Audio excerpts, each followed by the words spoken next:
गुप्त धन का रहस्य। एक छोटे से गांव में दो भाई रामू और श्यामू रहते थे।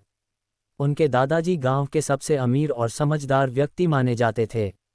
दादाजी के बारे में यह मशहूर था कि उन्होंने अपनी मेहनत से बहुत सारा धन कमाया और उसे कहीं गुप्त स्थान पर छिपा दिया। दादाजी के निधन के बाद गांव में ये रहस्य चर्चा का विषय बन गया, आखिर वह गुप्त धन कहाँ है। दो भाइयों की अलग राहें।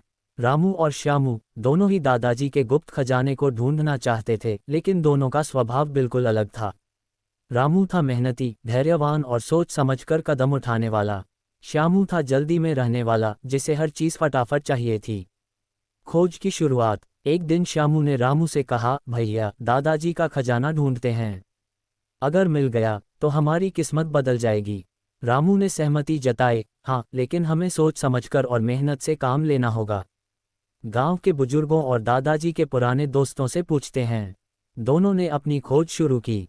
श्यामू को जल्दी जल्दी नतीजे चाहिए थे, लेकिन उसे कुछ नहीं मिला और उसने हार मान ली। दूसरी ओर रामू ने धैर्य से गांव के बुजुर्गों से बातें की, दादाजी की पुरानी किताबें और नक्शे खंगाले। रहस्य की कविता। रामू को एक पुरानी किताब में एक कविता मिली जिसमें खजाने का सुराग छुपा था। जहां पूरब में सूरज नमस्कार करता और पीपल की छाया नीचे समाधि पर पड़ता, वहां खोदो और देखो तुम क्या पाते हो।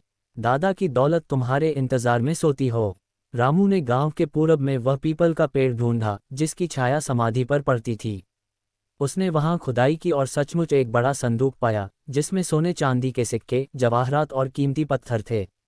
रामू ने ईमानदारी से खजाना श्यामू के साथ भी बांट लिया। कहानी की सीख। श्यामू हैरान रह गया कि रामू को सफलता कैसे मिली।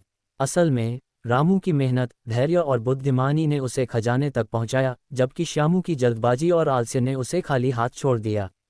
निष्कर्ष। इस कहानी से पाठकों को ये संदेश मिलता है, सच्ची सफलता पाने के लिए धैर्य, मेहनत और समझदारी जरूरी है।